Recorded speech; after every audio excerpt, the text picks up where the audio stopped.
Okay, so you're all probably wondering why I'm talking about cart engine carburetors, and to be specific, I will answer your question on that because we're going to be bringing a project back to the table. But I went looking for parts for a BDC 14 and found out some great information, which I'm going to pass on to all of you guys. So let's go ahead. We're going to jump right into this and get started.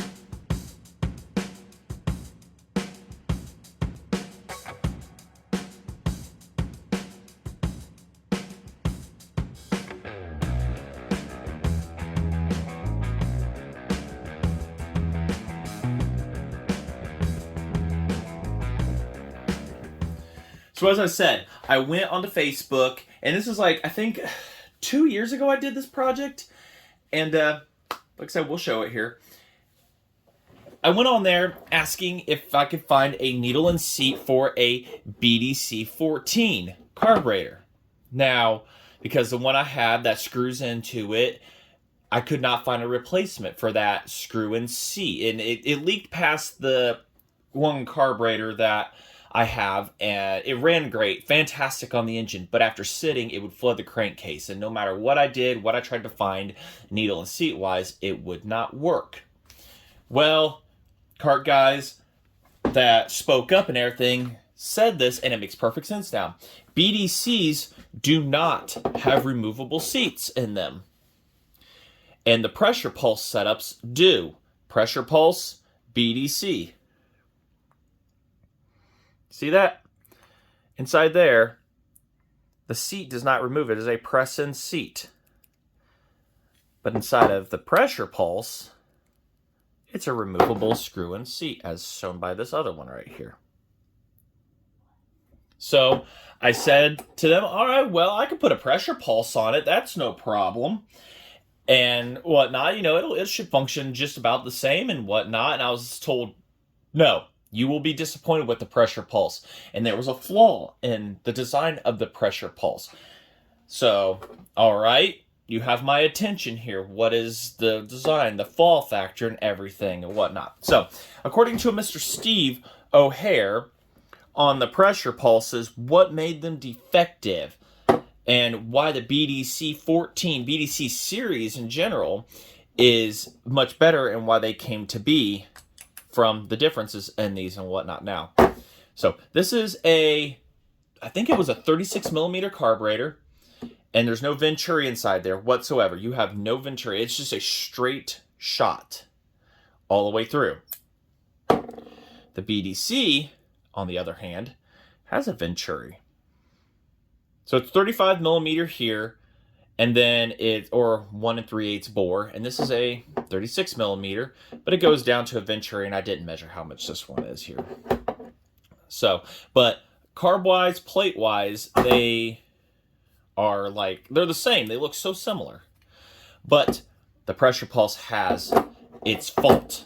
And to a Mr. Steve O'Hara, I'm sorry if I mispronounced your last name, the pressure plate carb is defective and was built on a false premises. McCulloch literature describes the carb as using a duckbill circuit, which is right here. They all have them, but they had these a little different, to act like a form of fuel injection, so the carb would not need a venturi.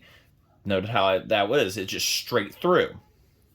But they failed to mention in their books, supposedly, that McCulloch failed to either mention or they didn't see this, that the pulses that pass through the duckbill valve into the cavity on the dry side of the metering diaphragm. So there's a wet side here, and then on the other, there's a dry side, which the air goes through this bottom part here. The duckbill valve comes through here, pulses that come from the engine. So the dry side is the opposite side, which gives a pump. Into the dry side of the metering diaphragm are out of phase with the timing of the air entering the engine through the carburetor. So they're different. You've got a pulse coming in here, a different pulse coming in here. Not good. And that means you're going to get your metering, your fuel is going to be off. The carbs are well known for starving at lower RPM, and the range it will run See, okay, yeah. Entering engines through the carb. The carbs are well known for starting the lower RPM and running too rich at high RPM. If you tune it to run clean at wide open throttle at the upper end of the range, it will run way too lean at the lower end and tend to stall or stumble badly when the throttle is open quickly.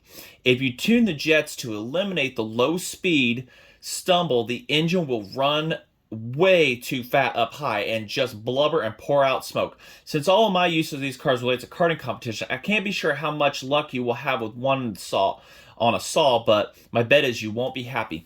He is correct in a way on that. He's actually pretty correct on that, because I have a McCulloch 91 that I had engine that I had put into a saw frame.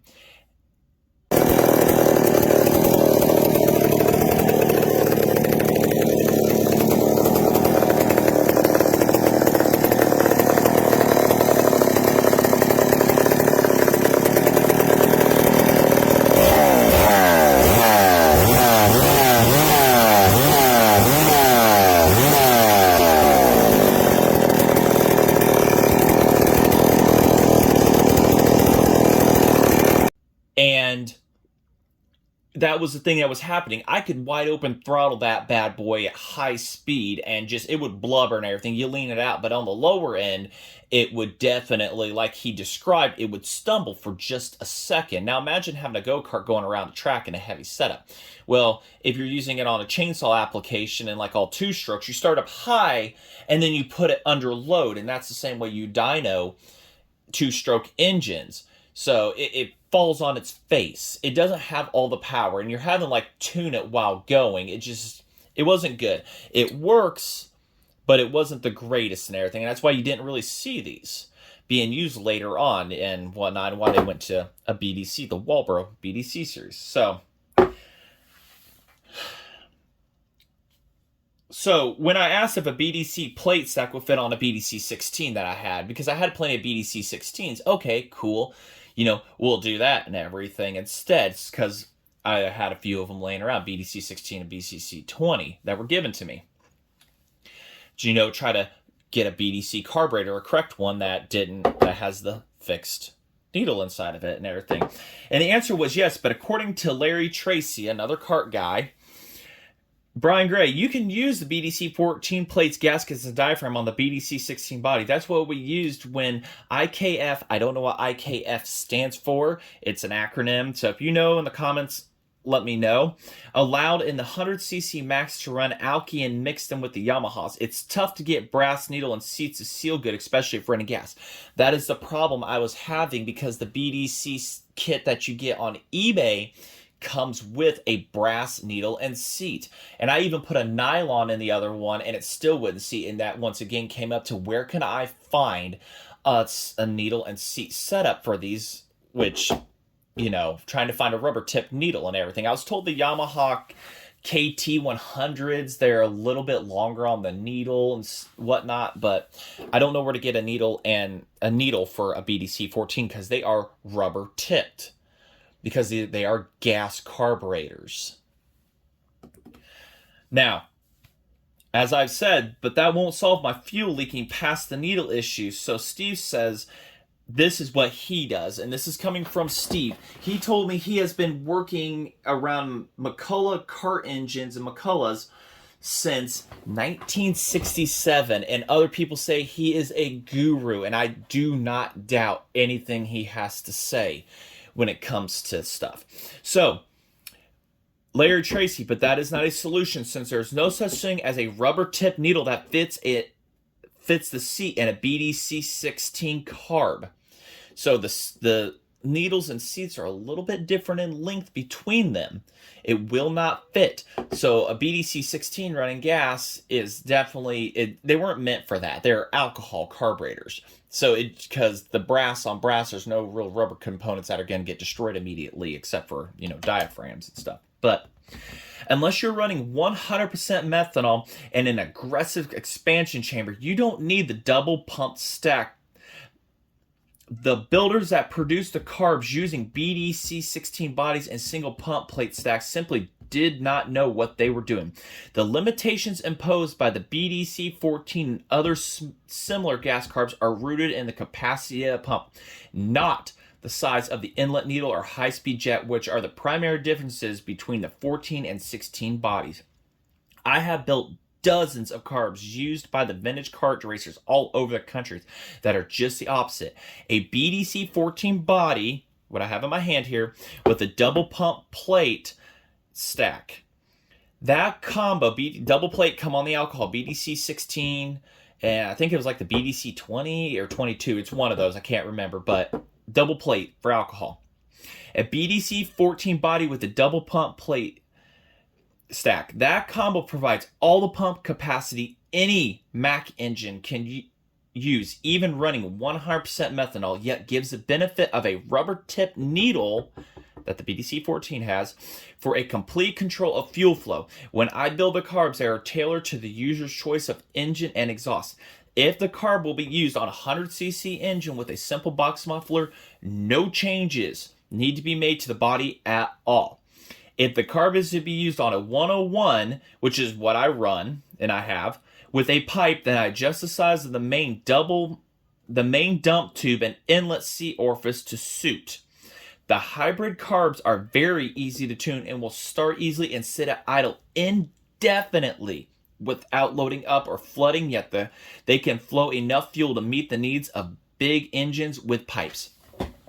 So I told him I was going to share that bit of info, and he thanked me for, doing that and everything. I told him I have a YouTube channel and everything to share that information. So that's a bit of information that was given to me about these carburetors and what you can and can't do.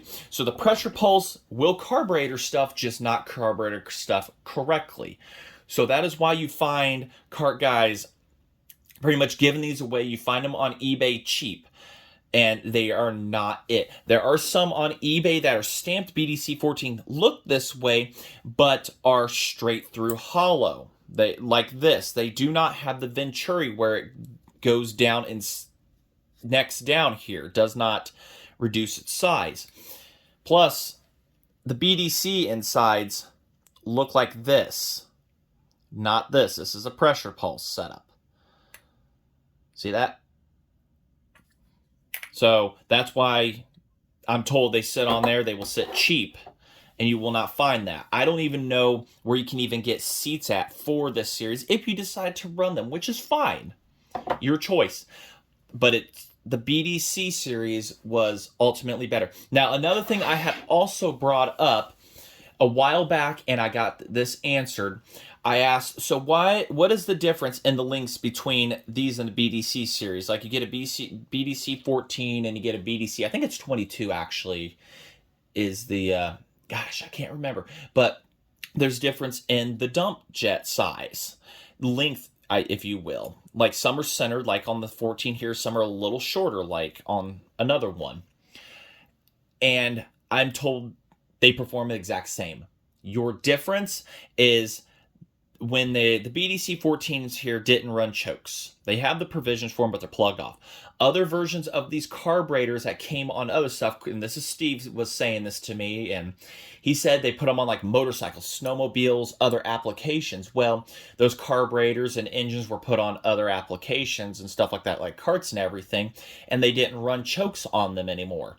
So what it was is the longer Venturi here that you see is for chokeless setups, and for a little bit shorter ones, the choke lever is made, they're shorter so that the choke butterfly could clear them. That was the only difference for them. But also, having the Venturi in the center of your carburetor here puts the fuel in the air. It helps it push a little bit better because there's higher velocity of air going through the center of the carburetor and not slower moving air around your edge here. And I'm pretty sure velocity stack helped change that, helped it even out a lot better because it would air come in and then come down. So that was kind of a problem. But if you put a velocity stack, it might help out with some of that. But this right here, that solved and fixed the issues and everything. So those being a little shorter and everything does not change your performance whatsoever. I'm glad that was answered for me and everything. So super huge thanks to the cart guys, and super huge thanks to Jesse James, not Monster Garage Guy, I don't think it's him, for sending me this beautiful BDC 14. And I cannot wait to put this on an upcoming project that we're going to be doing here soon. And I'm going to show you what this is going on here. And I traded off some stuff to Steve. I didn't know I was getting this. All right, so actually I have two of these styles coming. Steve is sending me a shorter style of the Venturi tube, which is what we explained about, but they perform the exact same. So that one's going to be going on a different application because he is building it. He's putting all new soft kernels and stuff. He's going to pressure test it and whatnot for me. And super thank you to him on that. Like I say, I trade off a couple alcohol carbs that I'm not going to be using more. He found interest in them and said he'll make a deal. So super thanks to Jesse James for this one right here. And we're going to be putting the probably new guts in this. I'll see what the other carburetor has and everything. But the new guts for that and all that stuff. And this has an excellent needle and see. It looks like it'll hold and everything, but I'll pressure test and stuff. And I've got a butterfly that I may take from the other carb, or I have a new one I ordered. And then here's another butterfly valve. So we got a new one of those. So what is this BDC 14 going on, you're all gonna ask? Where has this been leading up to? Well, there's one hint up there. If you remember, way back, I built a Super Pro 125, and I put a BDC 14 into it.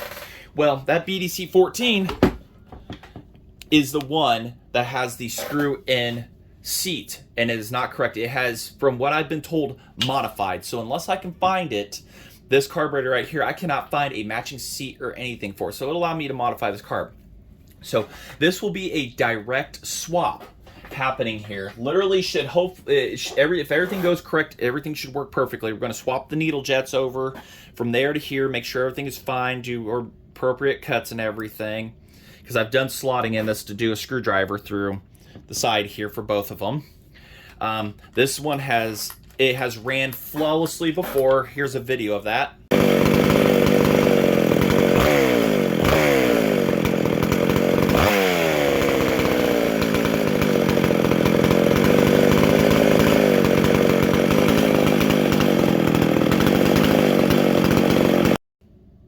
And it's fantastic. It ran up, but what it would do as it sat, it would leak past the needle seat, go throughout the jets and everything, and flood the crankcase, and it was a nightmare. Also, we got to repair the pull cord on that, because last time I tried to start it, she went wee on me. So that is what is coming up here in the future. We're going to get this one built. We're going to put a barb on this one here and try to stick it out a little bit so it doesn't go through the tank exactly like that. So it's easier to put the fuel line on and off, because when you're putting the tank on, you have to get needle nose pliers down there, and it's a pain in the butt. And yeah, that's where the fuel line is. The setup just works out. So I'd rather have to where I could take the fuel line off up here, and then the tank comes off a lot easier rather than finagling and stuff like that. But that is another future, very soon future, put Project Super Pro 125 BBW back on the table, and hopefully get this one good and run it and wrapped up. And I did 3D print this a while back, designed and 3D print this West Coast style filter and everything for it, and I think it just looks the part fantastically. Let me know what you think. I thought about redesigning it, but I think it's going to work good. You can put an original top on this. You do a little bit of work and everything for the mount hole here, the screw, and you can put it on, but you still have air coming in all around here unless you pack it with foam or something to stop that process. But overall, this was just this was a very frustrating build right here, but everything works great. So I'm gonna stop rambling here, and I just want to say thanks for watching. Thanks to the cart guys who helped me out with this so far, and they are just a huge wealth of knowledge. People you just could sit for hours and talk to, and hopefully I can meet Steve one day, as he has informed me that Indiana, which is where I'm at in Newton County, hosts the largest vintage cart thing in the country. I think he said. I don't quote him or on that or anything like that, but it's what he told me, and it'll be Father's Day this year, and I would really love to think I can make it to that Father's Day weekend. make it to that one. So it would be awesome. I'm a chainsaw guy, but one day I would really love to get a McCulloch powered cart and everything to just be able to have fun with and everything. You know, I love my chainsaws, but I'm just really into, you know, McCulloch and everything. And I'm not saying any other brands suck or anything like that. It's just somehow the yellow just drew me in. But all right, I'm going to let you go. And all of you just have a wonderful day and stay safe, stay happy. And, well, it's nice to see the sun shining outside. 4 days of it we've had. So it's really helped out things. But all right, I'm ranting on. Hopefully this was informal. Hopefully I didn't forget too much. Like I say, I'm just going off of what little info I had and what was given to me. And then we can get this project back on the table and everything. So till then, like, comment, subscribe, and I will see you guys in the future. Till then, thanks for watching.